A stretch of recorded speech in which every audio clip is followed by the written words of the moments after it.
I was about to. Hi. Oh, hello, everyone. Welcome Hi. to this workshop. Hello. Hi. We are Some just taking the time friends to here. admit everyone to the room. So it will take a while, but bear with us and make yourself comfortable. Grab your coffee, grab your water.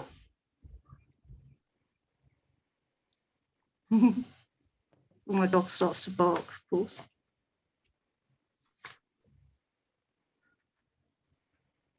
Hi, Partika, Trent. Some familiar, lovely to see some familiar names. Yeah, hello. Partika, how are you? So good to see you.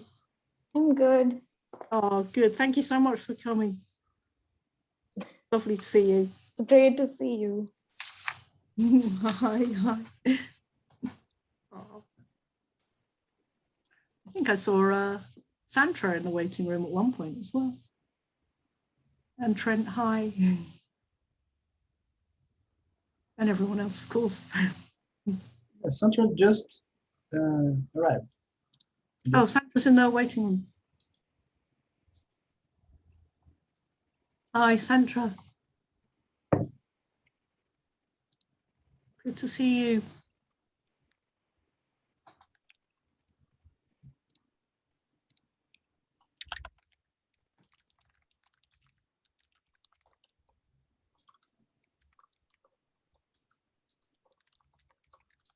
Hi.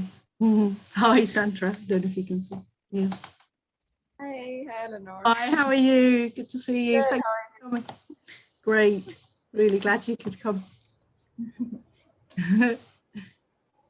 There's quite a few RCA friends here. That's nice. Well, hello, folks. Welcome to the Virtual Places for Critical Immersion and Collaborative Knowledge workshop. We're just taking some time to let guests in from the waiting room. My name is Gabriel Menacci. I'll be your host and helper for today. I would just like to let everyone know first that this is a Zoom meeting, so your mics are can be turned on, but for most of the time, I guess they should be turned off, please. And we are also recording this meeting to release it online later. So if you're not comfortable with that, please turn off your camera, even though the workshop facilitators will ask you to turn them on at some point, right? Yes, but if you don't want to, don't worry, please. It's not compulsory.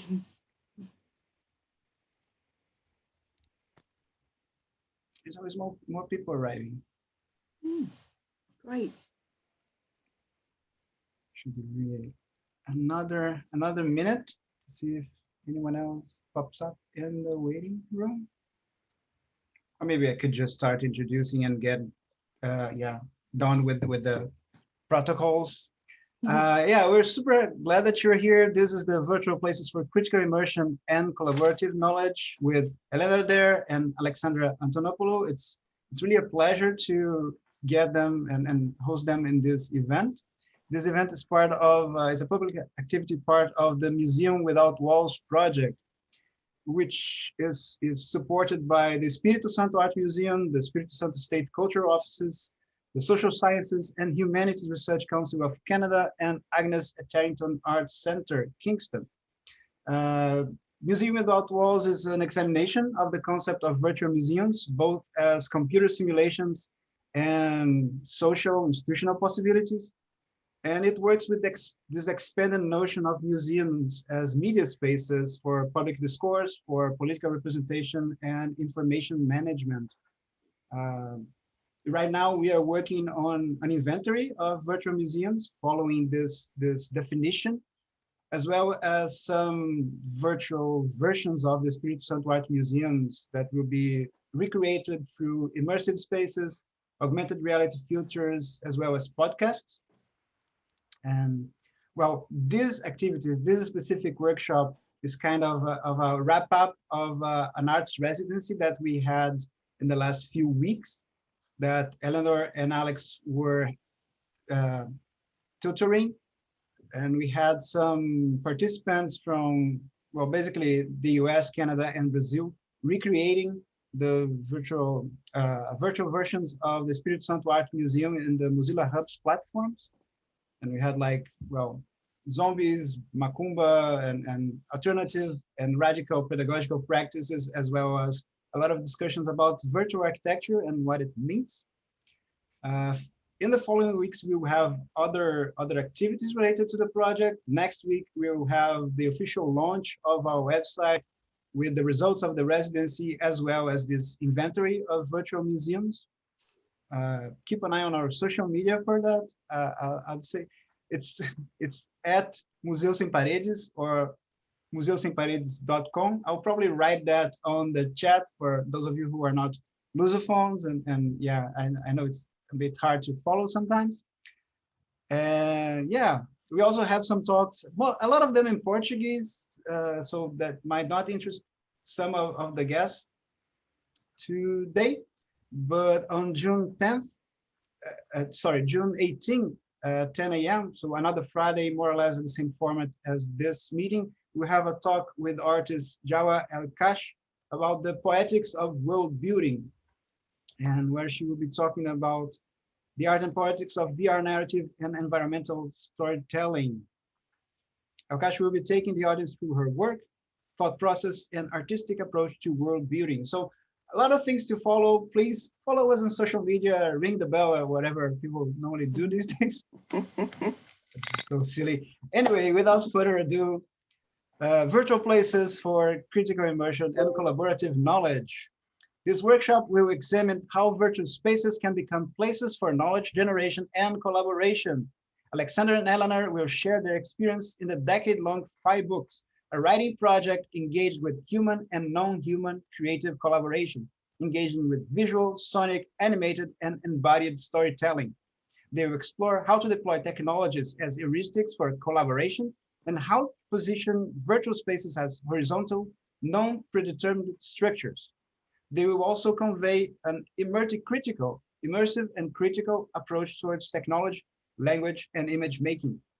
At the end, participants will be able to originate their own collaborative methods and experimental storytelling forms, with analog and digital agents supporting the process across self-defined dimensions. And our guests are Eleanor, a creative technologist with a PhD and Master of Science from Goldsmiths Department of Computing, as well as an MA in creative writing. Eleanor's research is concerned with the limits of symbolic logic, representation, creative nonfiction, as well as the implications of virtual reality. Eleanor's published writing critiques the neoliberal ideology of smart cities and AI reductionism, as well as the colonialism of design thinking. Eleanor has taught computer programming and themes related to digital theory at Goldsmiths, the University of Derby, the Open University, UCL, RCA, and the University of the Arts.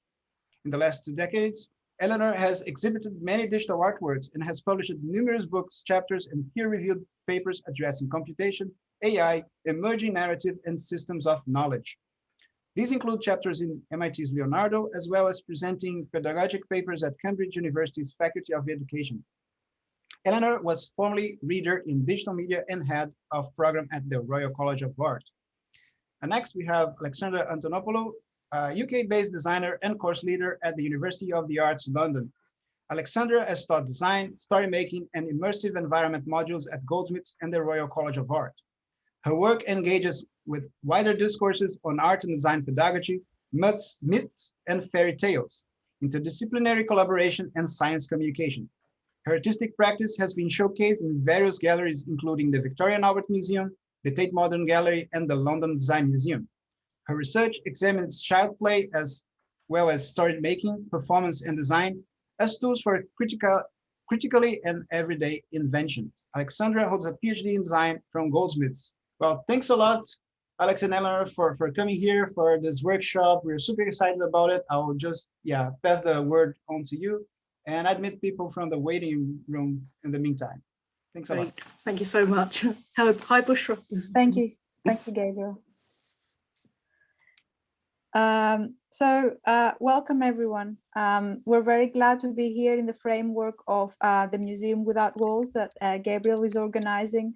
This talk, like Gabriel just explained, will examine how virtual spaces can become places for knowledge generation and collaboration. It's been a great experience to work with Gabriel and work also with the artists in the Mice Museum. From every point of view, from a pedagogical point of view, but also from an artistic and theoretical point of view. So within that talk, we will share our experiences that we've gained throughout the Phi Books project, which runs now for more than a decade, like 13 years now. And it's a writing project really engaged with human and non-human creative collaboration with visual, sonic, animated, and embodied storytelling. And within that talk, we will explore how we deploy technologies as heuristics really for collaboration, and how we position virtual spaces as non-predetermined structures. And of course, you have the chance to originate your own work and think about collaborative methods. Great, thank you. Yes, indeed. Thanks very much to Gabriel and everyone at MICE and the artists taking part. And hello to many, many lovely friends in the audience. Thank you so much for coming. And people we don't know as well, thank you so much. So our work of this last decade plus may be seen in some ways as a manifesto for a representational shift within contemporary technological practices, in particular virtual reality and virtuality. We urge artists, developers, directors, viewers and audiences to turn away from mirrors of realist correspondence and immersion, and instead to engage with the virtual reality of dynamic practices and actions. This in some ways is an assault upon the Cartesian split between subjects and objects. It is intended as a provocation and a spur for new forms of virtuality, pedagogy and practice. And for me, the issue is also this: how do we stop everything being subsumed into a neoliberal model of the world as a kind of business? It's connected to the construct of platitudes about empathy, heavily associated with virtuality, which most of my work has addressed in recent years. For me, as a worker in the UK higher education system, it is also connected to the pervasive assault on the humanities under the guise of disingenuous commitment to STEM, creating an artificial binary between our disciplines. And I guess in this paper, we will present a material through other collaboration that has been lost and found, that have been forgotten or hidden in layers of language and code over those last 12, 13 years that we've been running the project.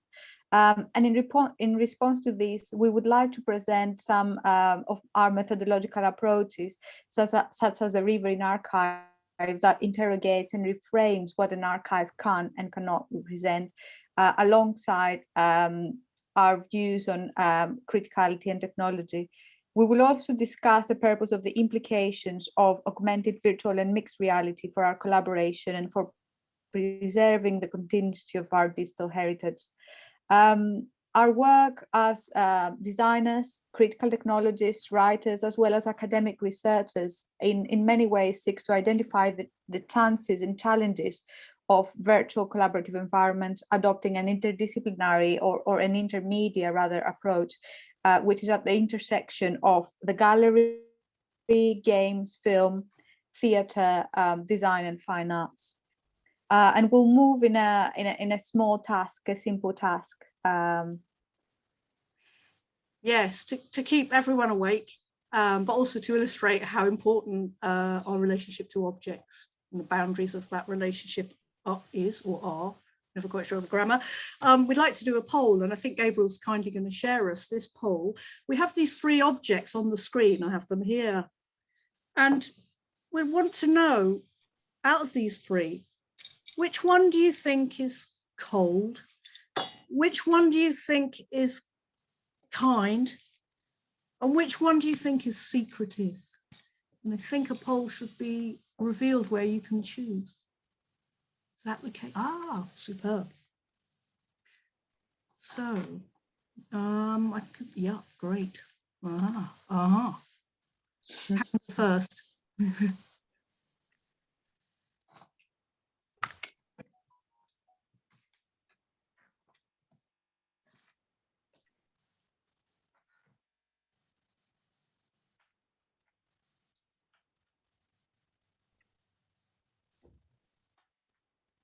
You're a very quick audience, that's for sure. Yeah. It looks that the panda is quite kind at the moment, isn't A it? bit secretive. A bit of secretive, yeah. Okay, so if you've just joined, we're voting on about these three objects on the screen. Which one is, we're talking about kindness, coldness, and secretiveness. And the first one, panda, this little panda. Do you think it's cold, kind, or secretive is the question.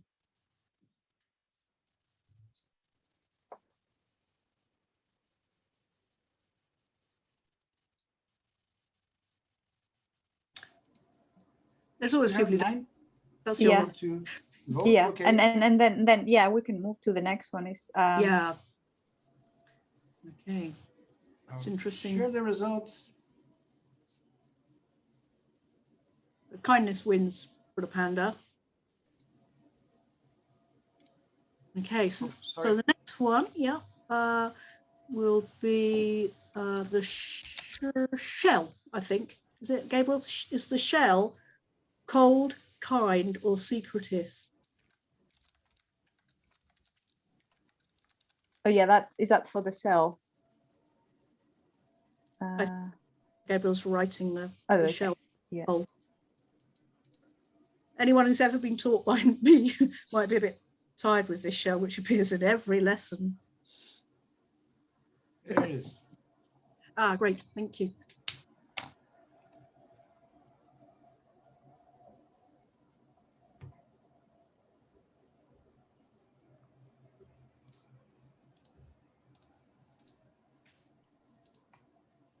Ah, that's interesting. Secretive. Fine, cold.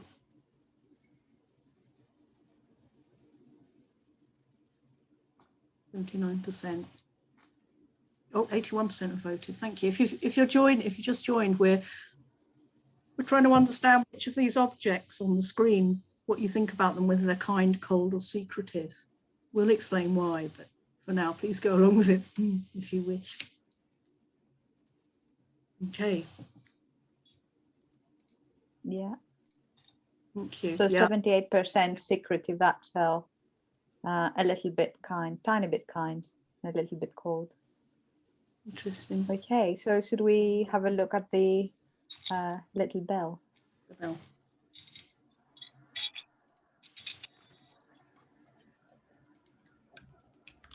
Cold, kind, or secretive?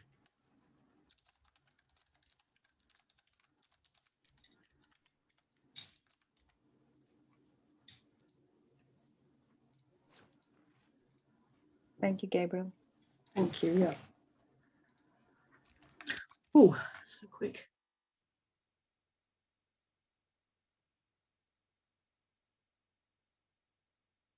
Oh, that's really fascinating. It's moving as we watch it.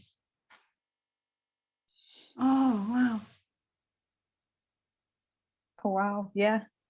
I think we only see that, Eleanor. So, oh, sorry. So 53% of you chose the bell to be cold, 26% kind, 21% secretive, but it kept fluctuating. We could see almost like there was sort of indecisiveness as a group, as the wisdom of the crowd. Great, thank you very much indeed. I think Alexandra will now ask you to do a further small task.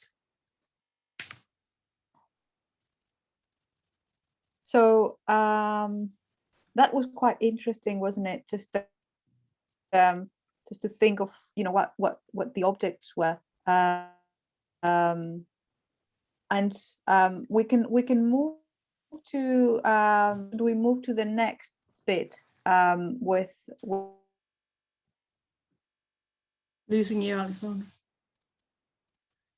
What we one that is yeah, sorry. Sorry, Alexandra, I thought we got lost on the sound, couldn't quite hear you. Oh, sorry. Okay. Yeah. I can hear you now, so maybe you can. Yeah. So it would be interesting to think of how did you decide which object had which of these qualities, and perhaps write in the chat why you've taken that decision. Just to think a little bit behind that. We were also planning that if you have just a couple of minutes wherever you're sitting, if you can grab, if you're able to, 3 objects, one which you think is kind, one which you think is cold, and one which you think is secretive. If you're able to do that, we'll give you a couple of minutes to look around and grab something. Thank you.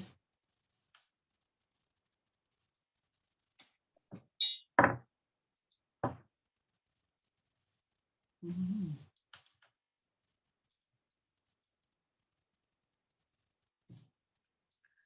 And if you have got those objects, you can, if you're able to turn your camera on, it'd be great if you could hold them up for us all to see. For example, like this. Oh, wow. Oh, nice. Great. Oh, wow. What's the other one? Yeah. Let's have a look if I can get a gallery view. Oh, yeah. Ah, great. Great. Thank you for. Yeah, thank you, Robert. Nice. Give it a little bit more time.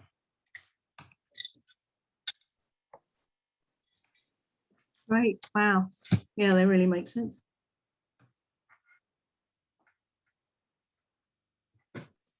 Great. Oh, Great. yes, Julia, yeah.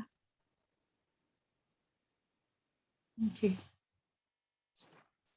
Okay, and we now want you to think, how did you decide the qualities of these objects? How did you decide which object, which object had which of these qualities? Just think about a bit of your, thought process. Why did you do that? And also maybe think about which senses did you use to make that decision. Was it about your memory? Was it about the shape of the object? Was it about the touch? Or was it about a smell that made you decide the properties of this object? And maybe if you can just write on the chat, or tell us, or we can have mics on for a minute, and you can tell us. Yeah, if anyone has a strong sense of how they know that, please feel free to say or to write. So chosen by materials and function. Inner sensation, that's quite interesting. Ooh. Isn't it? Inner sensation is aesthetic. Yeah.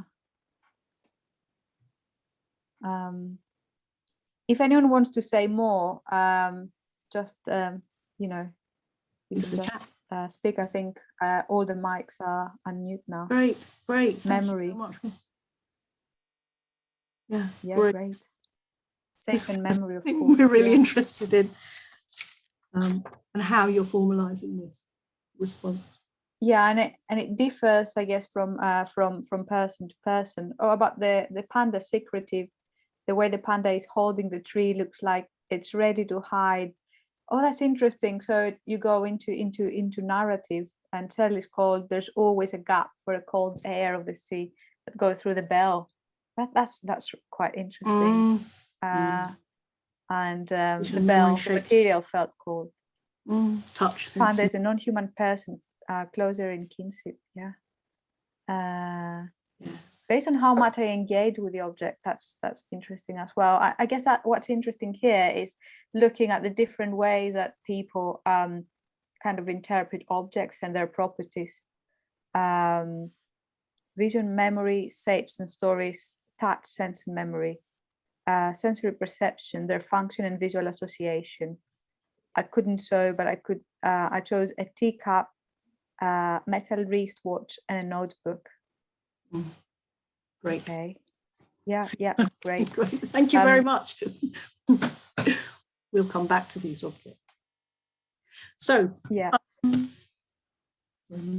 So we can try something different.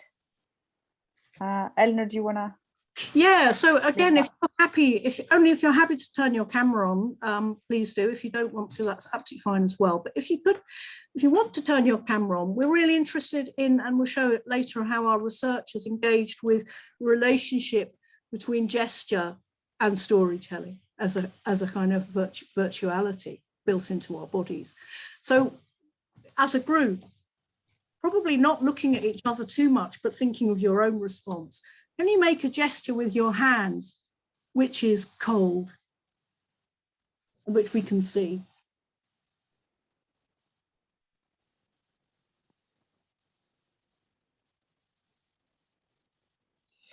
Great. And how about one which is kind?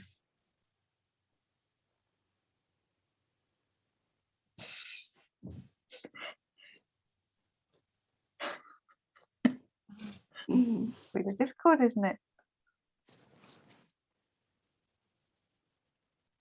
Wow. And good to see the chat responses as well, thank you. And how about one that is secretive, a gesture that is secretive?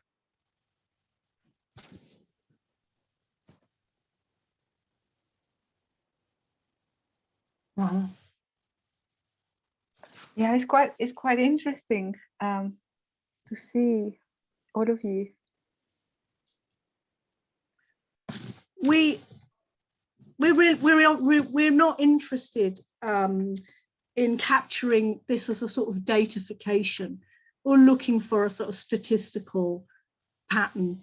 We're really interested instead in some ways how the body shapes the mind, as Sean Gallagher called his really interesting book, that these gestures don't augment storytelling, they in some ways instigate storytelling. So we're really, as I talked about a Cartesian split, we're really interested in, is this split a real thing? And therefore, is there doubt called into the entire information processing paradigm of Western logic, for example? So it seems like a trivial exercise, but in our research, certainly my research since 2005, this is a profound and important question, really important question for computer science. But also, you know, because our research was going back and forth from our collaboration to our own research, I was always interested in gesture and identity and storytelling as part of the gesture. So what happens when we tell stories? What are the gestures that we use? How is that relate back to our identity and our cultural heritage or you know, our upbringing? And we can show some of that a bit later on. So another exercise now, we would like to take the cold object, for me this is the one, and try and talk through the cold object, put it between you and the camera and make it speak. So feel welcome to turn your microphone on if you wish, because I think it would really work better. Thank you. So for example, I'm a bell. This is a bell. This is a bell. Can ring it and make a sound at the same time.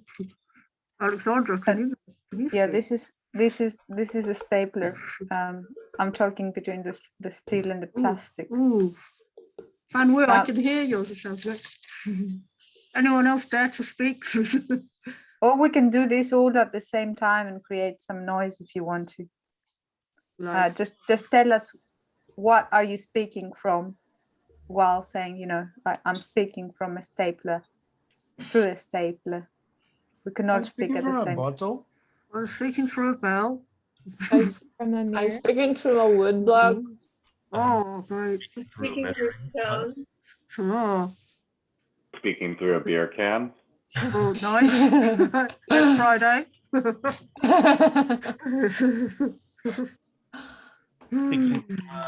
Tin can. Oh, for 10, nice. Good gesture. Oh, Christiana, I can't hear you, but I can see you looking through the scissors. I'm speaking to the scissors. Speaking through the scissors. Ooh, fab. Okay. Yeah, thank you. And again, that goes back to you know, using the object as an agent, using the object as a character, you know, thinking about the object having an identity in itself. And we'll get back to the objects later on. What we're going to do is we're going to give you a bit of a background about our work and how we work, the methods we've been using, and then we'll have a break, and then we'll do a bit more of exercises, and then we have some time for questions and answers, to discuss whatever you would like, really. Shall I play this, Alexandra? Oh, sorry, lost control. Oops.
So,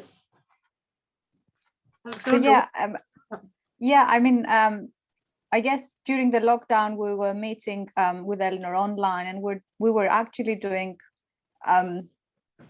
whatever could kind of instigate conversations for us, and that's an important part of our methodology, really, because, you know, we just meet, we just talk, and projects come through, and we're not musicians in any sense, and that part of music, if you call it music, was bits and pieces of found music and music we've been making with instruments and pots and pans we had at that time. So it was a revelation in a way for our own methods, and thinking that we've been, you know, we've been using whatever is at hand to communicate with different mediums in different ways. Thank you. So, and this is the yeah. Sorry. So this and this is the foundation of the Phi Books. Sorry. Yeah, exactly. Thank you. Sorry. Yeah. So this is this plan that in 2008, Alexandra and I wanted to do some writing together, but we weren't really sure how to go about it as a collaboration, and we're both, I mean, I was certainly very reluctant to collaborate with other people in a strange way. So we came up, we had to have a sort of an object to base this around. And what it was this plan of what's very much like maybe English terraced houses, which share a wall. So we devised this plan based on the Phi ratios, which have this sort of mathematical pattern of increasing size. And we got 2 books, and we started writing. We started with a tiny room of 100 words. This was the plan. The first room would be a 100-word story each. And then once we'd written the stories, we swapped the books, and the next story was 200 words, and so on. So the book grew. And in doing that, in writing those stories, we also came up with models for theorizing and practicing our creative research collaboration. We were particularly alert to a lack of theoretical mobility across our diverse disciplines. So we've now deployed narrative, storytelling, audience participation, code and writing, performance, maths, sophisticated motion tracking technology, as well as custom software to explore how borders, walls and doors facilitate collaboration. And that project was quite organic. It started with us, doing our PhDs at Goldsmiths long time ago, and it kind of resulted in initially in a collaboration between us, but also later on in quite a large amount of work with digital productions, applications, book productions, lots of conference presentations or theatrical performances, all around Europe and Copenhagen, Athens, Berlin, Goldsmiths and Istanbul or Stockholm. And also throughout the years, it became exhibitions at the V&A and publications as well. So you can find a list of publications at the end of this presentation. So Eleanor, would you like to talk about? Yeah, so I suppose what interests me, what I found valuable about this collaboration is its generativity, that it's become a space which is a springboard to lots of different research projects, including us as individuals, but also in collaboration with other people, including Gabriel, who's been incredibly supportive of our work. So this idea of us having different disciplines, but working with similar subject matters reminds us of these terraces of houses, which many of us have experienced living in one way or another in England. They seem identical in structure, but they are different since different people inhabit them. So this spatial metaphor started off in this very simple way, but then became an investigation in many ways of spatialization through information structures, which we'll talk about, starting with this mathematical pattern. Alexandra, would you want to read the first story you wrote of 100 words?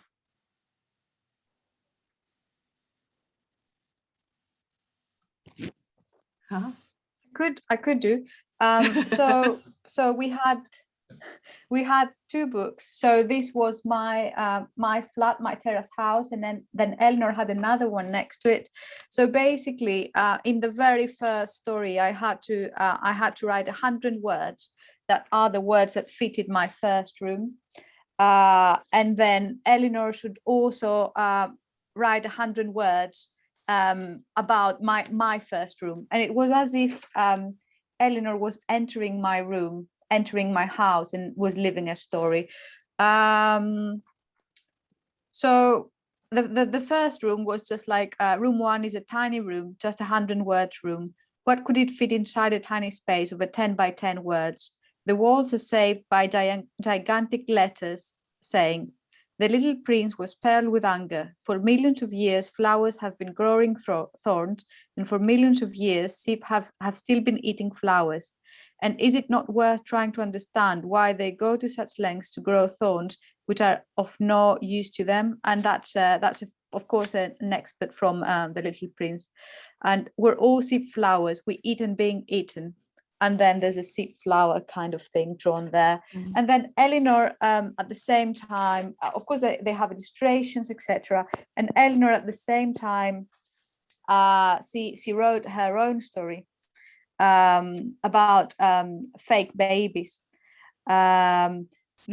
What was interesting there is that in the beginning, it was the negotiation between myself and Eleanor. So in the beginning, Eleanor wanted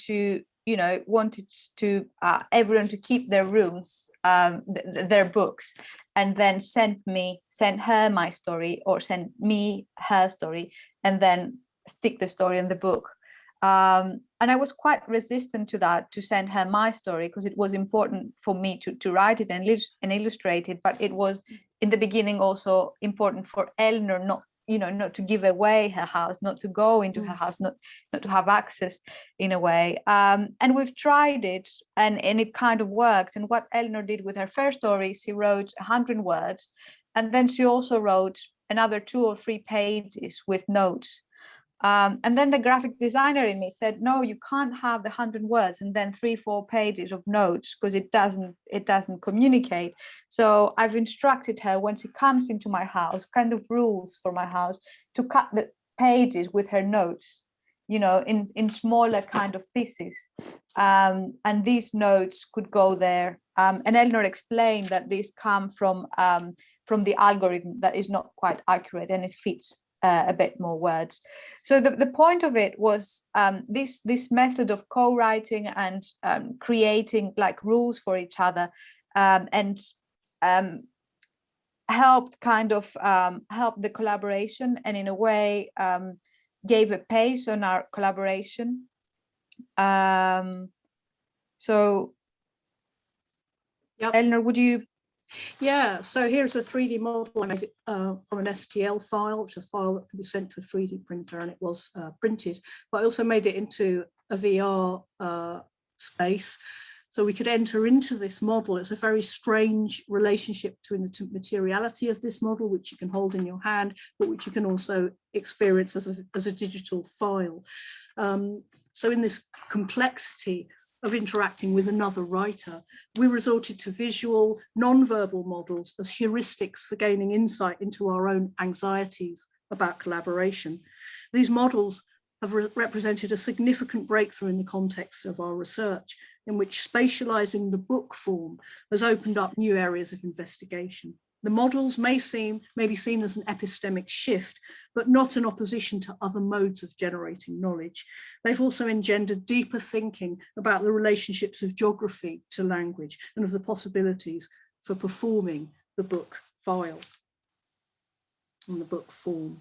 And also you saw before that while we've been writing this, there were different models, paper models, 3D models, digital models of the houses, different forms of the houses, which in a way resonate with the museum walls, the Museum Without Walls project, because the book, what started as a book, gained different kind of remediations and lives through objects, through different material, through performances, etc., etc.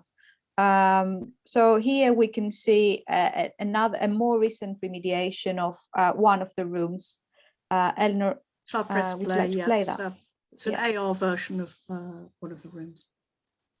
I never met my parents, though my mother would occasionally wave at me from the uppermost levels of the makeshift tower they inhabited. My father rarely acknowledged me, and was inclined to look the other way if he accidentally caught my gaze from below. They demolished the watchtower shortly after my 18th birthday, or so I infer. A tatty notebook in room 3 has the following entry. Tower demolition fees, £1.20 per hour at 36 hours, total £43.20. I can't remember any of this. Perhaps they did it while I was sleeping. There is a photograph of the tower amongst my effects. You can see both of my parents quite clearly pottering around on the crooked structure. Apparently, they built the tower on their honeymoon with a view to overseeing my upbringing from its elevated viewpoints. And the voiceover artist is Melanie Crawley, so many thanks to her for that. And it's quite interesting for us that another person, another artist reads this these stories that we've written, and for us is a way of defamiliarizing ourselves with that throughout our work. We've been using agents. We've been finding like fictional characters for us. We were referring to ourselves as Agent A and Agent E. We've been swapping identities, and essentially story making has been really important for us. And also the stories and what happens in our everyday lives were kind of feeding back into the project. This is a house we stayed in Stockholm when we went to give a presentation, and we've really been inspired by the architecture of the house. You see that there's some steps leading anywhere in the house. It was a very, very interesting and weird house, but of course, we make stories with everything that happens around us. So that's like a principle and a methodology throughout our work, I think, Eleanor, isn't it? Yeah, yeah.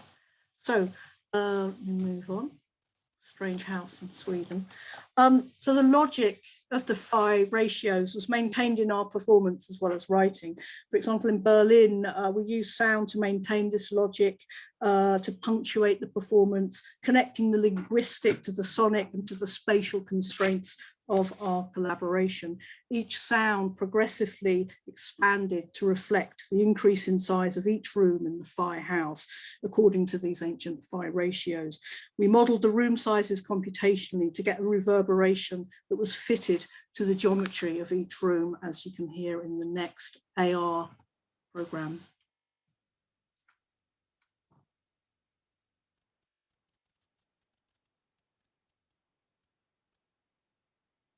Or not.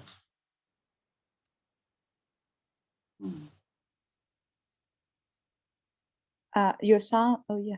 Yeah, I can't There's hear it. something wrong with the sound. How's not go. So the book. Yeah, so that's the book falling from a ladder. So the sounds were books falling from a certain ladder of a certain height in the different rooms that fitted different words, and that had different reverberations. So it's like sensing the room in a different way, sensing the room through sound this time, and then turning that back into an image. And you saw before there's this sound generated images and visuals going back and forth from image to sound, from image to models, from a book to a 3D model as well. Yeah, great, thank you. Sorry about the sound missing, not sure why. It's part of an ongoing use of augmented reality to augment the books, to do more than augment the books. It's a form in its own right. And here, this forest was triggered by the key in one of the pages of one of the stories that we've written in the Phi books. So these books seem to be generative of remediation, which sometimes eclipses the actual original books. It's quite an interesting fractal process, a recursive process of remediation.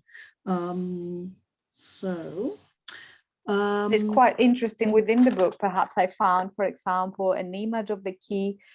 So going back and forth from the actual book to the more going back and forth in time as well, because these are quite recent models that go back to the initial book, go back to cues within the book.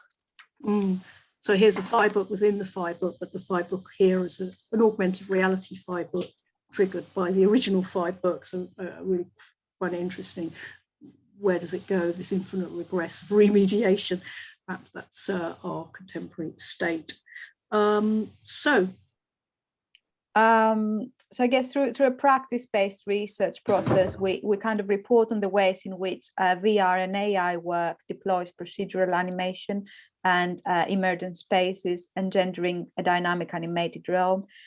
One of situated subjects and objects within what Sarah Ahmed reframes as a political economy, and one might add a logic of disorientation. And we're going to talk about the idea of disorientation and its importance in our work. Here you can see a VR version of the Phi books, and you can see the pages of the books, pasted onto the walls, like textured walls with our stories, with the narratives, the images, etc., etc. And it's quite interesting to see that with the next image, which is again a project that Gabriel invited us to take part a few years ago, maybe 3 years ago, where we had to create a model. We chose to create a model of the Phi books, but within that, what we find interesting is that there aren't any, the texture is missing. It's a space, Eleanor, is a blank canvas without narrative. Perhaps Eleanor, you can elaborate. Yeah, it's like Catherine Bahal speaks of a second order subject within the data structures, and in some ways this is a datafied structure of our work, but it lacks subjectivity. We sent the file to Gabriel. I mean, we sent a file to Gabriel, and Gabriel had this length of 3D printable material. So in this quite factory-like process, procedural process, all these artworks were generated for this really interesting show. So it is a kind of, for me, it's a dystopian version of our work, with its character extracted. There will be a break shortly. Thank you for bearing with us. We know we're bombarding you with stuff. Here was a presentation in Berlin where we invited people to write on top of our books. And again, this recursive process where more stories are added. Alexandra, yeah, the film at the top. I think it's what is very important in our work is collaboration and decentering, collaborating with other people, which was a central part in my research and still is. So as Eleanor said, in Berlin we gave people part of our books. There was a kind of a performance with a map where people could take bits of our books and write their own stories on top of our stories, creating different layers of story making. But at the same time, we've always been interested with the idea of power and confinement.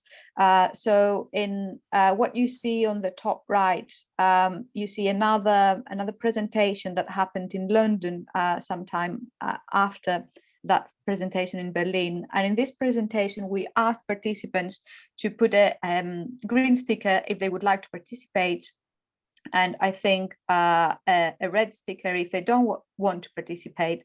And what happened within that, while we had the presentation, slowly the participants could see themselves on the screen inside the Phi Books. So what we had done there was an interactive application that was created in processing that we called Phi Metafilm. That was there to comment on the inevitable nature of participation. So the people that didn't want to participate, even, they could see themselves in the screen inside our house, kind of being captivated inside our house. And while the application was playing and their bodies were slowly appearing in the live filming, we said to them, and I'm reading, did you hear a smooth metallic mechanism over by the door? A series of automatic locks have been activated. You're now confined in this room. Your detention gives you all ample opportunity to enjoy the fruits of participatory performance. So we're really interested in this idea of participation and consent, and how much do we have control over, participating. Yeah, and it was one feature of this film is that I was taking from CCTV cameras around London, where I could get a little image of the Thames. I was grabbing the colour of the Thames to be the sort of the initial image for this film, and it relates to work where I've used the Thames and its tidal flow as a kind of logic gate within programming. So this theme of the river, in particular the Thames, comes back to our work again and again. And Alexandra currently lives on the water, so it seems like a really interesting return, an ebb and flow, which we'll talk about in a minute. So we also did some motion capture at Goldsmiths. I mean, really, why? Because they had the studio, but I was always interested in my doctoral work about the relationship between gesture and storytelling, gesture and knowledge generation, and what comes first. Is it a chicken and an egg, or as Sean Gallagher says, is it gesture actually a primary agent in storytelling, in language? So it's a really crappy bit of film because we didn't have good cameras back then. But it is motion capture of someone talking about a room where they do their work, their research, their arts practice. So we had a number of participants who wore these body motion capture suits and talked about their work, talked about places that were generative to them of a kind of creativity, a kind of a practice.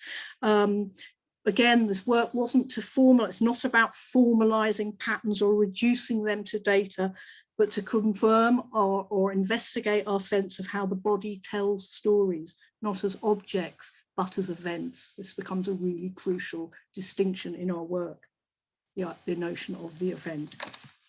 So, and I think the body was quite important to us at that point as well, and how the body is being represented and manifested in different forms. So what we did, we also filmed the actual bodies, and we were kind of comparing the actual body and the gestures of the actual body with that kind of reduced representation of the body through the motion capture. So it was quite interesting for me to see how identity, how you can even recognize a person and the way they speak just with, you know, the 4 or 5 dots from the motion capture, and kind of think of stories, identity, and gesture. We've been also been over these years, as you can imagine, there's so much that we've done that many times we forget, and many times we try to open apps that we've created years ago and they don't work because of, you know, technology issues. They're being lost. We find them at some point, bits of paper here and there, but we think that this lost information is something that really interests us. There's something in the loss of information that is very similar to how our memories work, and this is something that we've been interested in, we would like to preserve in a way. So we were thinking about this idea of archiving all this material, and we challenged in a way the idea of an archive as a fixed account of our project, since its process and intentions would contradict our methodological approach, which really is based to body-to-body performance, body-to-body energies, ideas coming when we meet as bodies. So our projects often arise dynamically when we meet and chat, and Eleanor is going to show you a film. So we made this film one day when we met at Alexandra's home by the river, and we were thinking about the idea of an archive and how could we archive this work, because we have lost a lot of work over the years due to a range of issues, from homelessness to corruption of digital files, losing objects, etc. So we decided we would see what would happen if we put a book in the River Thames, and how that might alter a construct of a stable archive or stable information. What would happen to this book in the water, in the Thames? Would it come back to us? Would it disappear? Would it get waterlogged? Would it be legible? These are all questions that really relate to any kind of information structure. So in doing this and uploading this footage to social media, in some ways, this performance of loss became more fixed than the original item itself, and it gave us the idea for this construct, the riverine archive. Yeah, and we're not. I mean, we always play between fiction and fact, so you never know if we actually threw away. No one would know if we actually threw away the book in the river. We possibly don't know as well. So our project, we were thinking about this idea of the archive as a fixed account of our project, since its process and intentions would contradict our methodological approach. So we were thinking that we would like to talk about an archive that is in constant flux, an archive that is mutable, one that celebrates the idea of occlusion and the value of intersubjective emergence. So we've been interested in an idea of archive to fix that resists to fix documentation and leave space for the non-recordable, but for all these conversations, the little fictions or facts that happen and we're not sure that happen or not, the memory losses, the found objects, etc., etc. And we've been sitting in my house downstairs, and we've been looking at the river, and we've been thinking that's what happens that is our archive, the river. Sometimes things kind of data deep beneath the surface of the river and re-emerge, and we remember them or we present them somewhere, and then they're getting lost again in the river. So we've created like a metaphor for what the archive would look, an archive of the Phi Books would look. And this is a video of a VR experience, and we can play it and then explain what that is. Yeah, I will play it, but I warn you, it deliberately draws upon the nausea, which is a side effect for many people of experiencing VR. And again, my strategy developing this and deploying the nausea is that it's a counter to the immersive, the neoliberal immersive experience, which hypnotizes us away from a sense of the systems that swirl around us and the powers that swirl around us, particularly with digital technology. So it is a little bit nauseating, but it's meant to be, and it's meant to be choppy.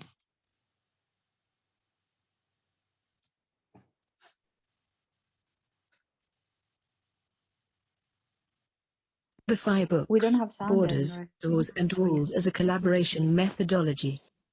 The Phi, emerging forms of collaboration, communities of practice online through networked fictions, dreams and stories. Although I know little about her,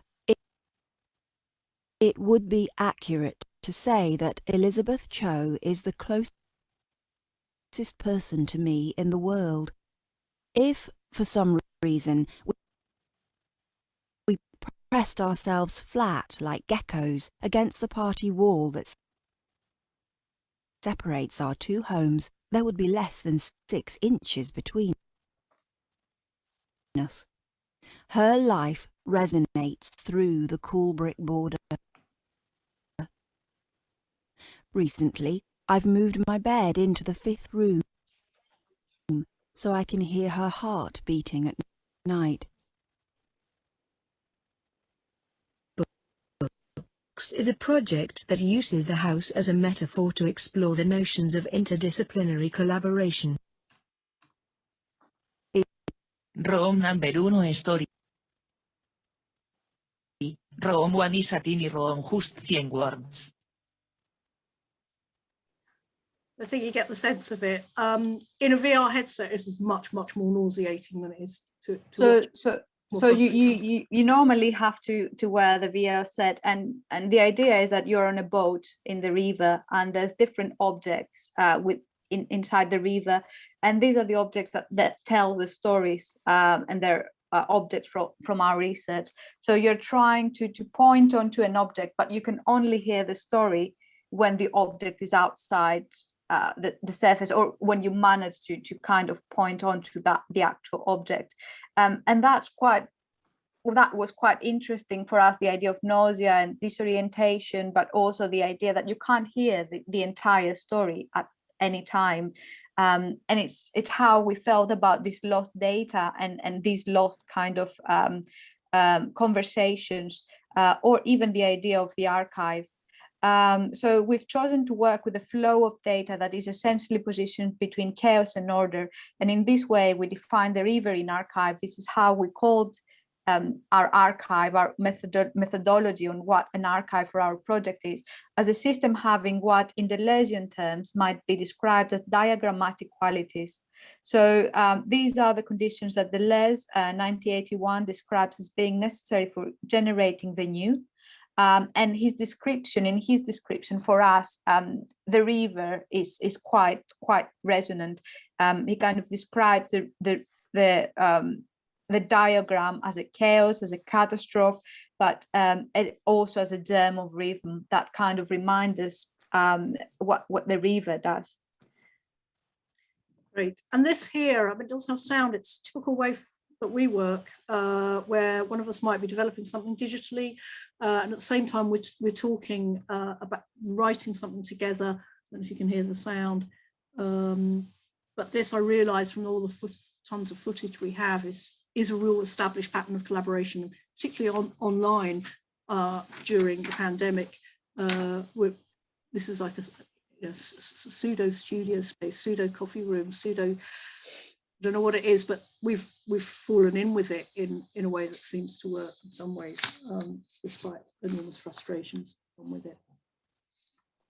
And to be fair, we've been more used before the pandemic. We've been used to meeting, going for walks, and without thinking that now we're going to do a project. We were just meeting, and we've been all the time coming up with things, with talking with ellipses, and ideas were coming. You know, we've been thinking about things and going back home excited to send things to each other. But during the pandemic, we've been thinking, how can we do this? How can we continue this relationship, which is, you know, more than a collaboration, a friendship is something for me that allows you to talk to each other through making and through stories. So what we've done, we've created this in our minds, these fictional islands that we've been meeting every week during the first lockdown. And the deal was that I would invite Eleanor in my island on 1 week, and then Eleanor would invite me in her island. And we've been modeling these islands as well. We've been creating stories about these islands, images, little animations of the islands. And that was kind of a prompt to in a way escape our rooms, but also continue to collaborate. But by doing that, we've been thinking through other things, our work, online learning. And in a way, we used image making, narrative animation, and technologies as a way of becoming disorientated and defamiliarizing our everyday working lives in our rooms. So I'm going to read a little bit of one island that I've invited Eleanor.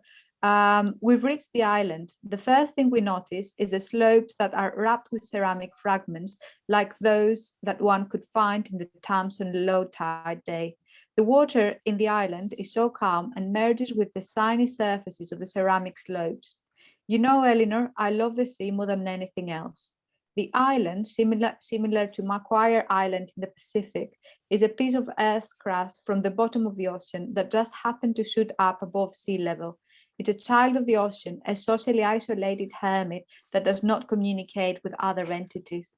And of course, these stories were kind of reflecting what we've been doing at that point. At that point, I was going to the river a lot, looking through the shore, collecting little bits from the river. And there were kind of lots of elements within that in the different islands. Perhaps is it a time to take a little break, do you think? Because that's quite a long presentation before we go to the next bit. Yeah, I think it'll be good to have a break. Maybe about 5 minutes. Thank you so much for listening to us. Maybe just a little task when we're going through the break. Maybe think about, we would like you to think about the smell of the place you missed the most during lockdown, and think about how you can kind of communicate this over Zoom. Perhaps write something in the chat while you're putting your cup of tea. Just think of the place, and perhaps think, you know, the smell of the place, and maybe write us a line if you wish. Shall we come back at 15:15? Is that okay? Does that work? Gabriel? You're the boss. Hello. So in about 6 minutes. Yeah, that's okay. Is that? Sure. Great. Brilliant. Thank you. Thank you very much. See you in 6 minutes. Yeah. I have some intermission music for this moment. We just thought it's quite long. People would need to take a break at some point. Do you want me to create the breakout rooms right now, or not really? Right? After this, we'll talk a little bit about the chatbot, and then we'll talk about. We need the breakout rooms now. I don't. Probably think not, so. because you have to introduce whatever you're doing next. Yeah. It's gonna be a bit more presentation, and then talk about what the COVID places, and then we see how time goes. We have a last activity if we have time. But it's good to leave time for questions as well. Open up to questions at some point. Maybe interesting. Okay, I'm going to get a tea as well, and see you in 3 minutes, 5 minutes.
Hey, Eleanor. By the way, I didn't want to, be inconvenient before, but there's this yellow wrist. I know. I think I accidentally So drew. weird. I think I accidentally got a pen like this, maybe, but I don't know how to. Okay. Hang on. That's it then. Oh, I found a rubber. Maybe I can rub it up. Not to make it worse. Eraser. Yes, look. Yeah. Yay. Didn't know you could do that.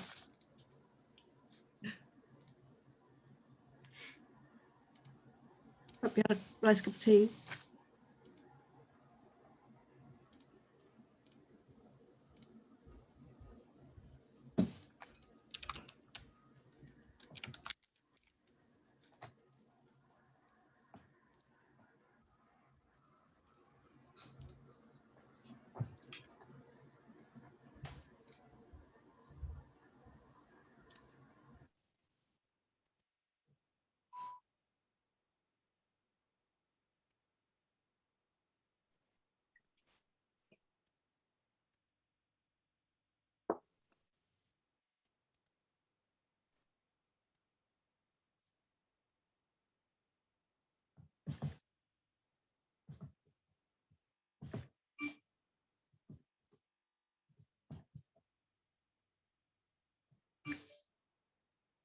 Hi.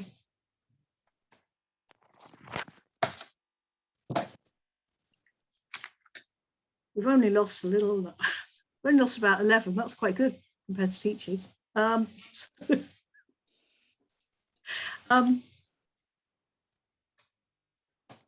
Did we? Have rubber. Yeah. Yeah. Yeah. Okay. Shall we So start?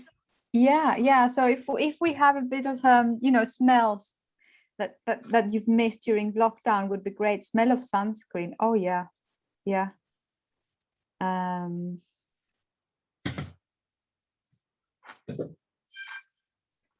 really is a good one, and still has to do with memory and all, and freedom as well, isn't it? The smell of sunscreen. And I guess sunscreen smells different. Smell of weed. My grandmother's food. Oh yes. Yeah.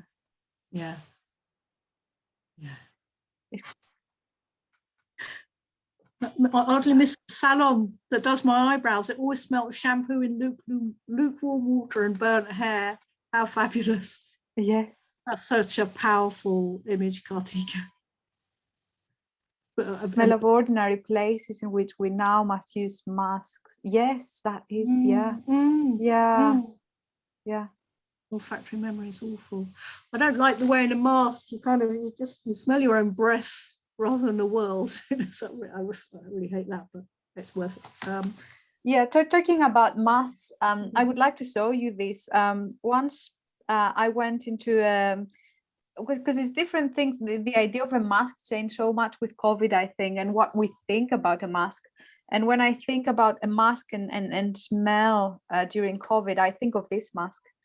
And this is a mask I was given by in a fair I've been, and this mask weirdly has inside some little herbs that grow in the area that my mom comes from. So when you put it on, when you sleep, and that was way before COVID, when you sleep, you can smell, the little herbs that I used to smell, or I smell when I go in my mom's place in an island called Tinos. And in a way, that for me is the best kind of transportation, the best virtual reality experience that I've ever kind of experienced. And it doesn't have to do with technology. I mean, with the digital, even though that is a technology in itself. But it kind of, the properties of it, like the fabric of it, it has that feeling of the bed sheets that we have in the village, the little holes and the weaving, has the same weaving of that old fabric that we have in that house, and it has little holes that you can, I can't even explain it, how this smell transports you, and this object transports you. Reminds me of the plague doctor's mask with herbals in the nose. Interesting. Wow, that's a good smell of the aeroplane, feeling of freedom and travel. Smell of other bodies in a dance class. Maybe one day we'll miss the mask smell. That's interesting, isn't it? Yeah, that is the nostalgia for the old pandemic days. I wonder. It really strikes me that the way you are writing about the smells is good writing, and that's my experience in teaching writing as well, or teaching writing for media, is that when we resort to our senses, the writing is going to be good, it's going to be solid, it's going to be engaging in a way that I all of the comments here are good writing. So thank you so much for. And it is interesting how the masks have refined our sense of smell. That is quite interesting. What we smell first. Flaming works. Santra, The smell of flaming works and woks and long simmering broths, the sound of serving spoons clattering and the constant chatter of orders. That's poetry, Sandra. Thank you. Wow, that is mouth-watering, just reading that. So great, thank you so much for responding. this defamiliarization that Alexandra talks about a lot is really important to Alexandra's practice, and it's really important to me in a sort of theoretical sense as well, in terms of this construct of Brecht's A effect or alienation effect. Again, apologies to anyone who's ever been taught by me, probably really bored with hearing about A effect, but it's increasingly, I mean, it gets more important to me as a practitioner using media, which is so often described as immersive. What does it mean to do the opposite? What does it mean to bring attention to the powers of, to the structures, power structures entangled with technologies? It seems increasingly important to do so and to question what function immersion might serve. Of course, Brecht's relationship to immersion is much more complex than normal accounts of it will allow for. We fully recognise the value of drawing people into narratives, but then perhaps sometimes drawing them out of them as well. And Alexandra and I have both used Brechtian A effect as teachers when we've used technologies here at London College of Communication, asking students to reenact the giving of the first presentation of the first telescope in a Renaissance court, or whatever it was, but to reenact that power relationship. We didn't say that's what it was about, but it certainly emerged in the gestures in these tableaux vivants which students use. I thought it was a really extraordinary work by those students to surface that. And when we talked about it, they grasped it fully. Those power structures were there. And of course, all this work fits back and forth from our research. So, I mean, in my PhD, I was interested about child play quite a lot, and about kind of deconstructing the adult mastery. What kind of properties can we, if there are properties in childhood that we can bring back as adults in order to engage with play, with child play, and not with the way as adults play. What happens with the ego as we grow up, and within my research, it was quite interesting. Two points that children have and we lose like we grow up is the use of all the senses. And the way that children use all their senses and how often they do that, but also the dismissing the constant search of underlying meaning within child play, just playing, just ease, asking children, why did you do that? Because just ease, and then creating loads of stories around it, creating fictions on the spot, personifying objects and using pretense quite a lot. So that research back in my PhD really formed outcomes of my teaching, and also what we've been doing with this project, and also this project informed future research, and Eleanor we can talk about that as well. Yeah, so it is so generative to work with other people, but Alexandra and I've spent quite a lot of time trying to convince people who don't want to work with other people to think about it if they haven't, because it is so generative in ways that I could never have predicted. This paper, this chapter I recently wrote is about alienation effect, but it's definitely strongly related to the kind of pattern cycles of immersion and alienation that we've experienced at making our work, our writing, or remediation of that writing. So moving on to another thing that we've worked on during the lockdown is our missing of Hillyfields, which, if you don't know, it's a little hilly little park in southeast London, nothing amazing, but somewhere we used to walk together quite a lot, walking and thinking about writing, in particular if we're writing something, chatting, walking and playing ping pong a lot. There's a sort of method that we take quite seriously, working together and being able to get through sort of writing blocks, ideas blocks. These actions, this walking and ping pong in particular, really seem to help us move forward with our collaboration. We missed it so much during the pandemic when we couldn't get out. Neither of us having a garden, really missing being out in the space, really missing being able to talk and walk together. So we decided to instigate a little, see what we could do with the chatbot. And again, this is us with quite a lot of cynicism, and for me, extreme amount of cynicism about the potential of artificial intelligence or machine learning, as it should be called here. But we wanted to investigate what would happen if we threw this agent into our collaboration under lockdown. So we created a Hillyfields chatbot and tried to teach it to understand, to remember something about Hillyfields. And so this chatbot is actually a place, not a person, not a personification. It's an experiment in seeing how much it could learn about this place. We missed so much and our experience of it. So we've been feeding it with stories that we've been writing about the Hillyfields, and then we were looking at how it kind of learns or turns these stories back to us, and it was uncanny how sometimes, for example, when I was writing a story and then the chatbot was telling me the story as if it was their story, the emotion of having that co-agent and almost spy that kind of takes part of your identity and your thoughts was quite uncanny and quite interesting.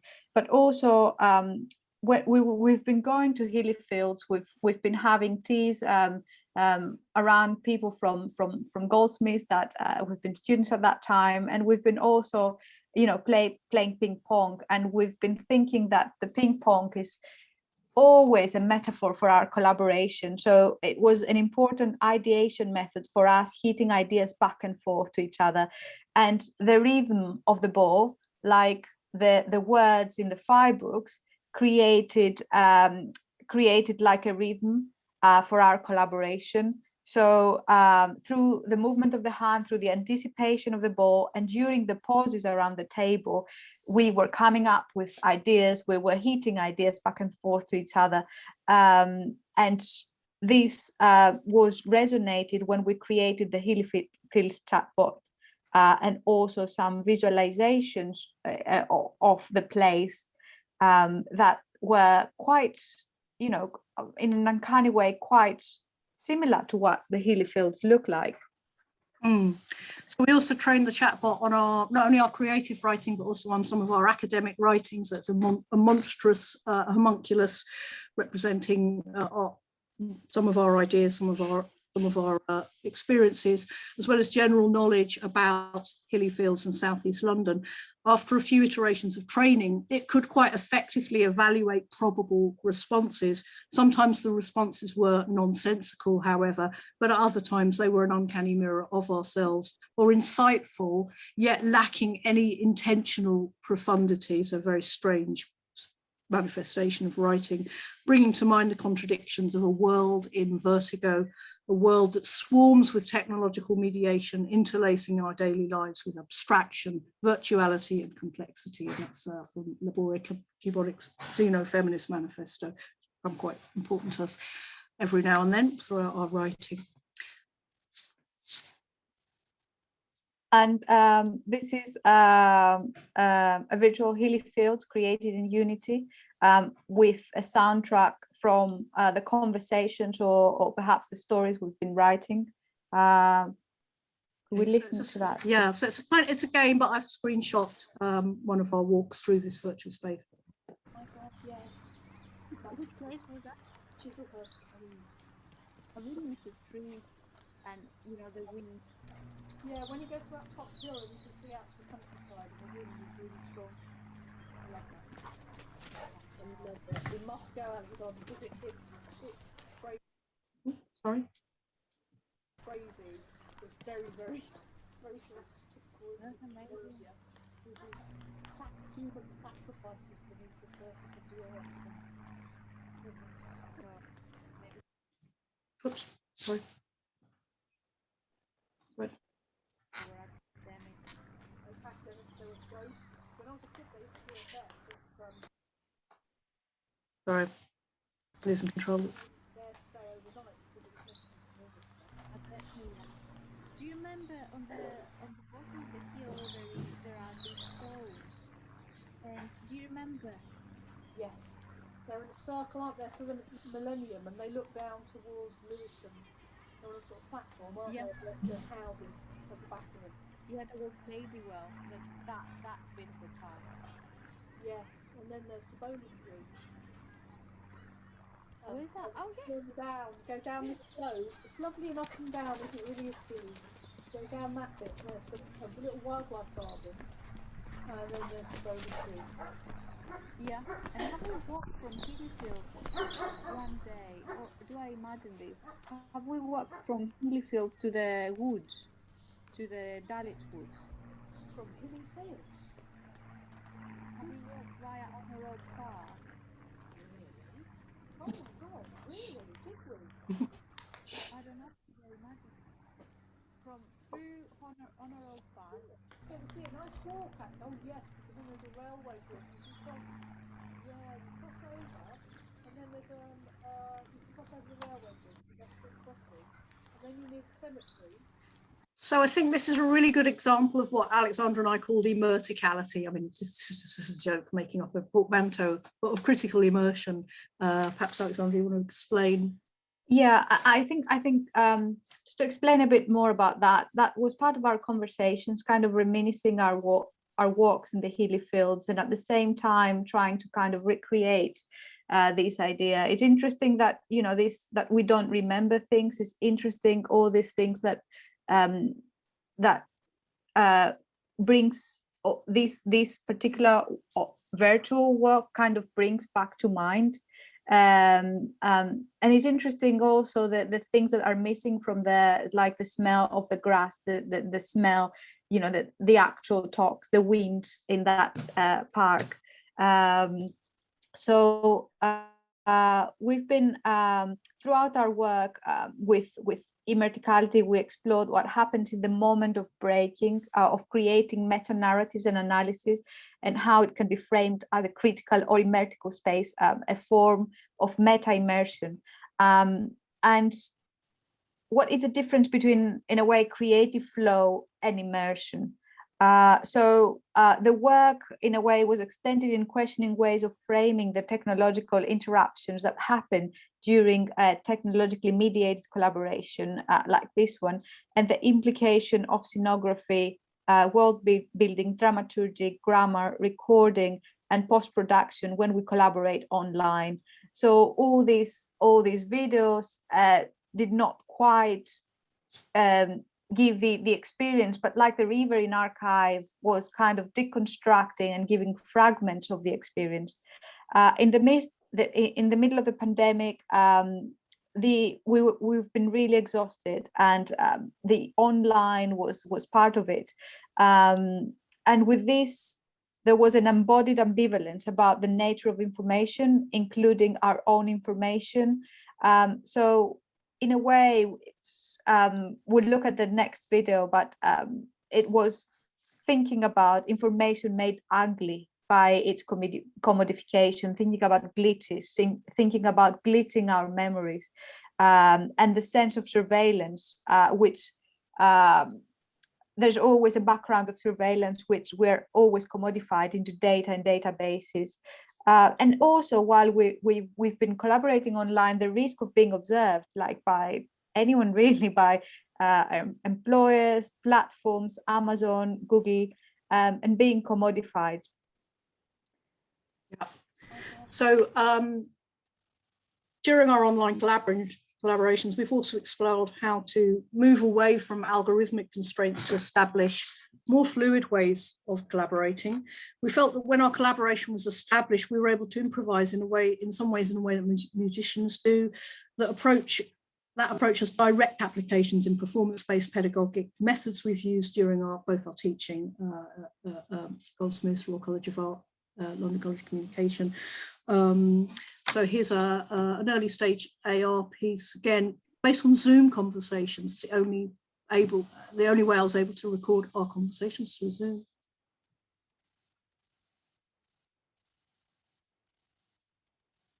Doesn't like the sound. It's very similar to the previous sound. It's just us conversing, trying to reproduce the sense of our collaboration taking place outside, albeit in a low poly comic sort of way.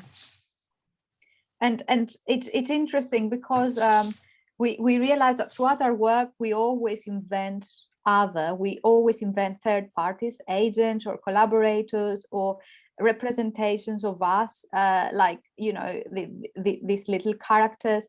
And in a way, these agents, the collaborators, the participants, in a way help us decenter our authority and kind of remove ourselves, like fiction and metaphor removes you from a situation, remove ourselves as the main creators, like allowing us to be someone else.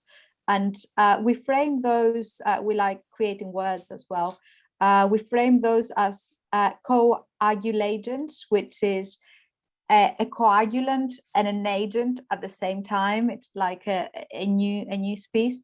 And these are coagulagents between the fluid and this fixed that helps us dip in and out of our own agencies and authorities as creators, authors, and educators.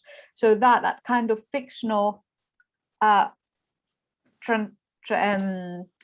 metaphor, or that kind of fictional transportation, which is what metaphor means in Greek, is quite important for us, going out of our own bodies and being someone else, glitching ourselves. Yeah, this is a real glitch. This is a glitchy piece. I hope you can hear the sound.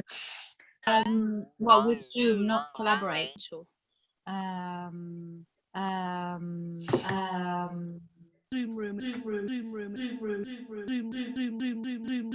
Rooms. They have to write about each other's rooms, maybe. Yeah, I mean, you wouldn't be able to pair if we have 160 or something. You wouldn't be rooms. They have to write about each other's rooms, maybe. Yeah, I mean, if we have 160 or something, maybe. Yeah, I mean, you wouldn't be. Maybe. Yeah, I mean, you wouldn't be. Maybe. Yeah, I mean, you wouldn't be. Maybe. Yeah, maybe. Yeah, I mean, you wouldn't be. Maybe. Yeah, I mean, you wouldn't be. Maybe. Yeah, I mean, you wouldn't be. Maybe. Yeah, I mean, you wouldn't be able to name the word. This totally summarizes our online collaboration. That's why I laugh. It's just, we're so reminiscent of the frustration as well as some of the amusement that we've experienced in trying to work together online. And also the use of nonsense in kind of everything that we do, the use of fiction, the use of nonsense, which is very important, we think. Yeah, so we contingently, coming to the end of our monologue or duologue, we contingently conclude there is a medium specificity to algorithms and digital mediation, a lack of neutrality embedded in their articulation, which is more pressing than evaluating whether computers can pass as human or VR as reality. The chatbot and the images associated with its words are stylized and repetitive, but still able to provide an occasionally unexpected turn of phrase, which kept us engaged in our long and drawn out encounter with our work online. We would like to talk with you and have conversation now. We just thought briefly we would end with one question to you. What is the title of this story? If you could enter it into the chat, and then we could have a heated debate. Thank you.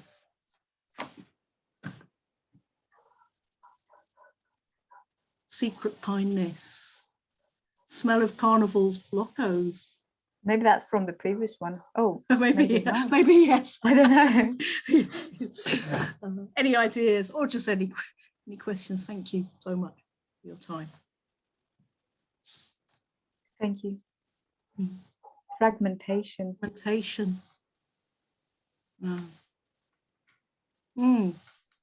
I'll try and find a title. I don't know. Looks like a defragmented. He whispered into the shell. Yeah. Ping pong.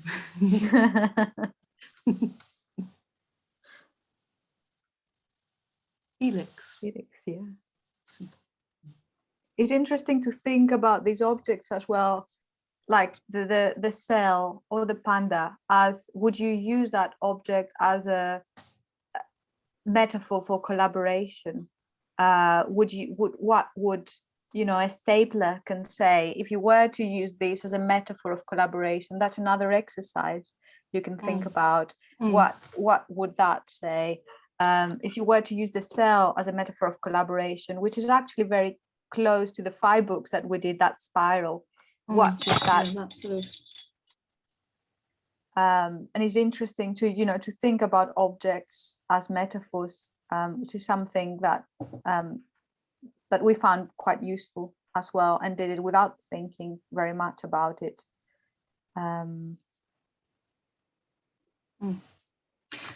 Yeah. Great.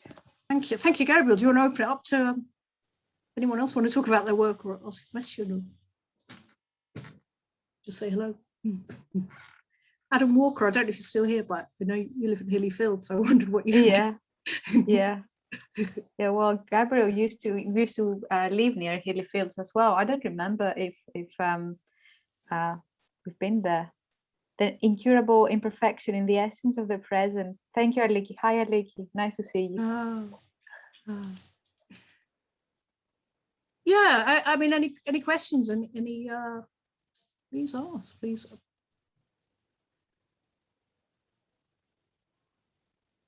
Any ideas? Hey, Alex and Eleanor. Well, thanks so much for all these ideas and inspirations. I'm just starting to kind of break the ice. I figured that you wanted more audience participation, but I think that people are so comfortable with the chat that, yeah, very little people has turned their cameras or mics.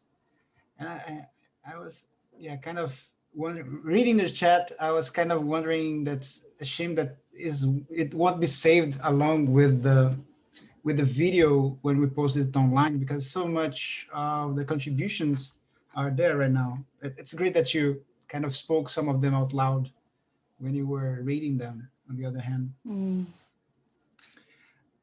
I think that Renato has a question. Yeah. Sorry, yeah, it's not really a question. It's one of these crazy conference participants who just, yeah, I have a question, but they just go on talking whatever, and yeah, making a provocation or something like this. Again, I'm here just to break the ice, but I was super interested in what you said about like immersion and collaboration, or how it relates to learning processes, which might be something to keep in the back of your heads. As we move to actual questions, Agatha has one. Anyway, Agatha, on to you. Hi, it was very inspiring. Thank you so much for this talk. I am part of a collaboration myself, and this has not been going during the pandemic at all. So your ways of dealing with this are very much something I will be looking into.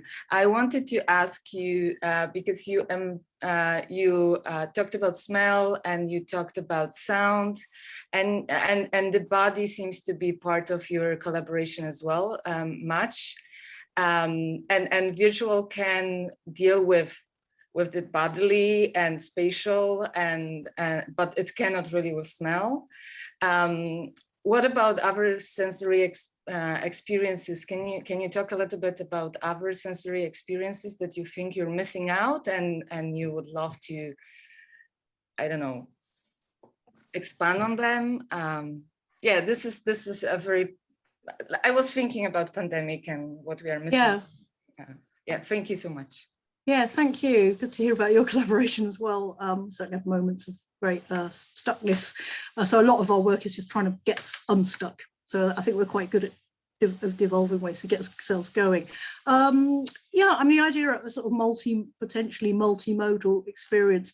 The best experiences I've personally experienced have been social VR, where what for me is sometimes missing at home is the presence of others. So I think if I had to say something exciting about VR, it would be that being with other people in that experience can be a very, very powerful, interesting experience where there is a greater sense of the body, especially if you can see the bodies of others. It changes the way you relate in that space. It becomes a sort of performative, arguably. So I think that for me is what I would pinpoint. Yeah, also I would totally agree also with somewhere in between immersive theater and VR.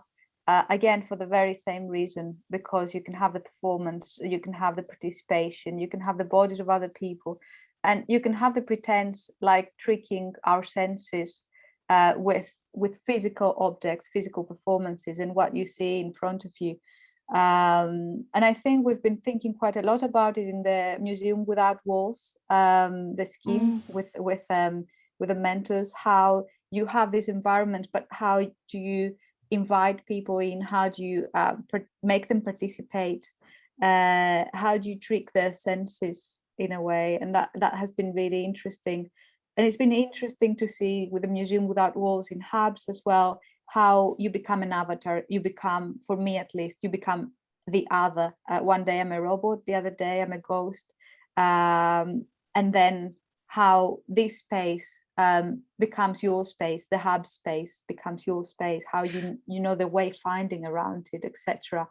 Which is, I don't know what part of a sense kind of corresponds to that, because it's digital, but you know, it's not very dissimilar to when I go to work and I straight away take the lift to go upstairs in the classroom. That's what I do in that space. The difference is that I can fly there.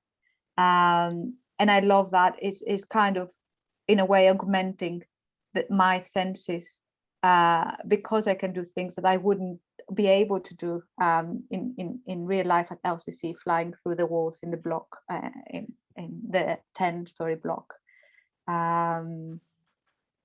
Renata, about disorientation and nausea. I suppose I've referenced there as queer phenomenology by Sarah Ahmed, who writes about the experience of being marginalized within, generally, but within a spatial configuration. There is a potential of that disorientation to have a different perspective on how we experience space, which is, you know, for sure, those of us are queer will. Sarah Ahmed talks about the dining room and the family pictures and the sort of expectations loaded into that space of this family dining room. So I think disorientation for me also connects to this defamiliarization and a counter to immersion, which I fear is, you know, can be close to a sort of an opium type experience. And what is the opposite?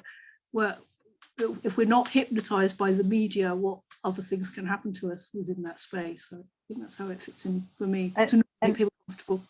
Yeah, and also agree with that. The disorientation is very close to this idea that you know, for example, when you go for a walk and you think of something, then all of a sudden you go for a walk, you do something else, you're being disorientated, and all of a sudden, or you sleep. And this idea all of a sudden comes back. The thing that you've been thinking, you've been trying to remember, comes back to you. And then there's quite a lot of literature on that idea of, you know, defamiliarization. And I think in this way, it connects with disorientation, doing something, doing the other, doing something else than what you were trying to do. And then that process of sometimes flow, or very similarly in child play, brings back knowledge in a tacit way. So I find that quite fascinating as well. Jawar El-Kash, you're asking a really great question about are there any thinkers, artists you think of that are pushing the boundaries of VR? My second question is in terms of senses, what sixth sense do you feel VR offers? That's interesting. I mean, I've great admiration for the work going on in Tokyo University. I was lucky enough to experience some of the optical effects that they're using, but also slight electrocution behind the ears, believe it or not, can enhance a sense of spatiality in a quite extraordinary way, they've discovered. So I think in terms of a sixth sense, that's something I'd never experienced before. And I think it's something to do with the hairs on the back of the ear, which can detect space almost as, I don't know, that part of our animal nature. So that work, I think, I don't know where it will take us in terms of storytelling, but but I think there's incredible potential there to change our sensory experience and to make us aware of different sensations. But also, yeah, sorry. Yeah. What do you think? Sorry, go on. Sorry, I interrupted. I wondered what Joelle thought.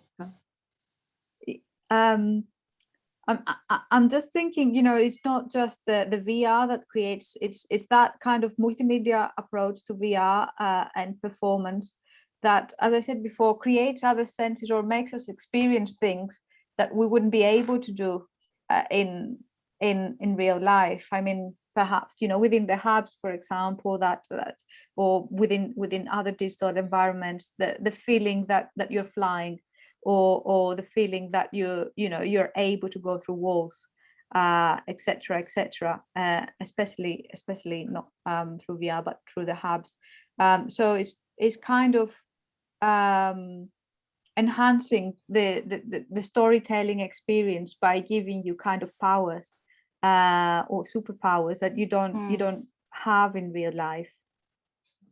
So Andre, rapid change of context moves to something really new regarding human senses. Yeah. What are the challenges and benefits of working with immersive technology in conjunction with post-dramatic theatre?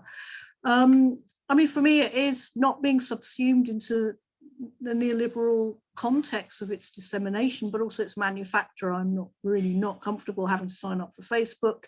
I'm not comfortable about the construct of eye tracking, of all the surveillance that's going on within the headset. So for me, I can't really speak to post-traumatic theatre trend. I'd be interested to know what you think, but I would speak rather to the convergence of power to a few corporations within this space. So I'm thinking of making my own headsets or seeing where that would take us, avoiding the surveillance. There's one that is quite interesting. How are we making, from Andre, how are we making disagreement viable in these new spaces? And personally, I feel that disagreement is quite important. It kind of sets the boundaries, creates structures. You know, the disagreements we've had with Eleanor being very different personalities on how we create the initial kind of collaboration was quite important in how we viewed the project in itself.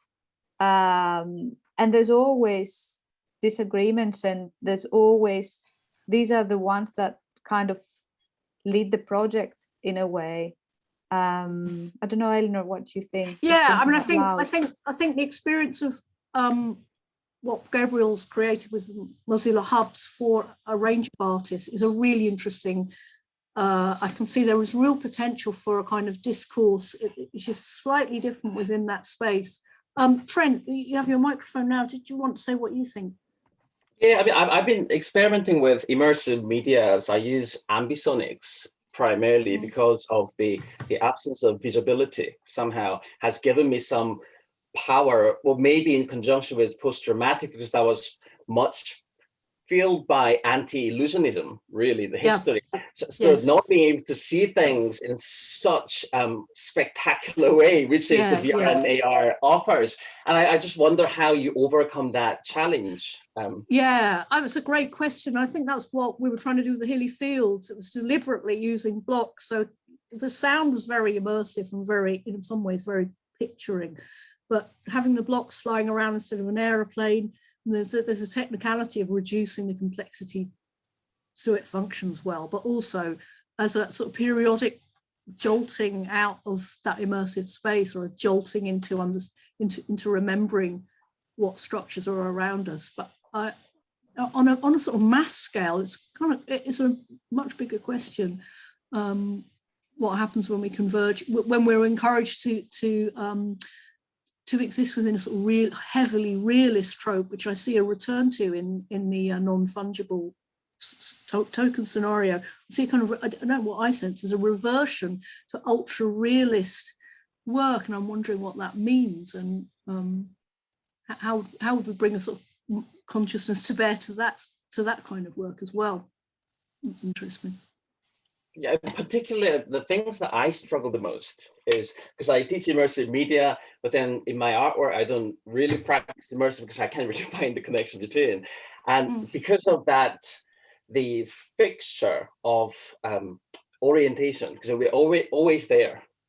And that is something that we can escape from somehow when we use it, because there has to be, we have to see it from a perspective. Yes. And yes. in immersive media, and yeah.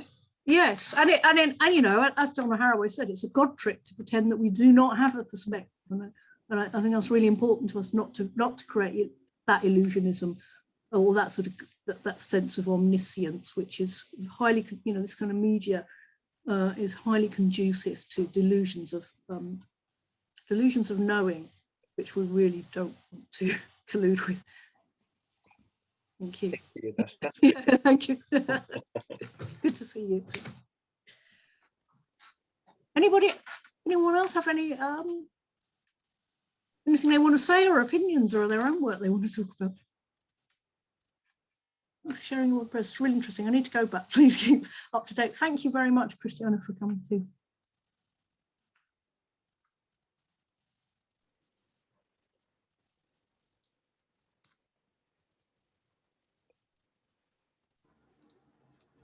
Hey, hello. Hello. Yes, sorry to interrupt because we are almost at our time. Yeah. And I mean, I just want, first of all, to thank you so much for being here, doing this workshop and presenting all this work. It would be great to know what else you are up to. And I'm sure that everyone who attended, would like to know what next for the Phi Books and your own research and artistic projects. Well, I think we're both teaching quite a lot at the moment, and you know, it's interesting what you say, Gabriel, because we never have a plan of what is next for our next projects. We're just meeting, and you know, it just happened. We start chatting and it happens. I mean, we've written a paper, and we're writing another one in a week's time, I think, in June. Am I forgetting something? Yeah. And of course the Museum Without Walls project, and the exhibition that is coming up. I'm writing a book critiquing empathy in VR, because I really had enough of that bullshit. So that's something I'm really committed to dismantling, to deconstructing what it means to individualize that, which is systemic. Not least of all the sort of refugee focus on refugee crisis, which has emerged through VR, which I'm very, very uncomfortable that it's a neutralization of the deeply political nature of those crises, that it reverts to the individual philanthropists who might be kind enough to donate a few of their own pounds by being deeply moved by other people's experience. I'm really, really interested in critiquing that, but looking at horror as a kind of horror VR genres as an interesting counter to that, but also a very embodied response that you experience within those kind of settings. What might that mean? Where is the empathy within those situations, if it's meant to be an empathy machine, for example? So yeah. Amazing. That sounds. Oh, sorry, Alex. No. And it's always collaborations, and I mean, my work is more in pedagogy and play and child play, and especially, you know, international pedagogy, identity, story making, culture. But things always like click together with several collaborations, with several things we've been doing with Eleanor, with yourself, Gabriel, and other colleagues. And it's kind of interesting how these things link with each other and create a body of work, practice, and feed into each other. Aliki Krikidi in the chat said, if you want another collaboration, I'm in. So I guess if people want to find you on social media or through email, they could do so. Thank you, Aliki. And connect with you, and maybe think of where to take these conversations, where to take these disagreements. It's a shame that due to the pandemic, things are much less accidental these days, and we have to set up meetings for everything, for meeting friends and stuff. But yeah, it was amazing to have you here. It was amazing to have all of you here, people. I was super happy to see some familiar thank faces. you. Yeah. New faces as well, or don't see your faces, but see your names. So yeah, well, I invite you to keep following the Museum Without Walls updates. I'll just write again on the chat the website, since it's in Portuguese, and our social media, which is also in Portuguese. I mean, the address are in Portuguese, but we have both Portuguese and English, and maybe even other language content upcoming. Absolutely. We have the website launched next week, where we'll be able to see not only more documentation about the Riverine Archive, but also the work by the residents that was developed during the web VR residency we had, that was followed by Eleanor and Alexandra. And what else? Yeah, and on June 18th, again at 10 a.m., we'll have another talk by Jawa Elkash. Jawa, I hope I'm not butchering your name with my terrible accent, who will be talking about the poetics of world building in VR. So there's also more conversations to be had, also in English. Keep an eye on our social media and our website to see how to register for it. Yeah, it was really amazing to see you all. Take care and have a nice weekend. Yeah. Thank you so much, everybody. Thank you. Bye. Thank you, everyone. Thanks so much. Bye. Thank you, Gabriel, so much. Bye. Bye, everyone. Bye. Bye. Bye.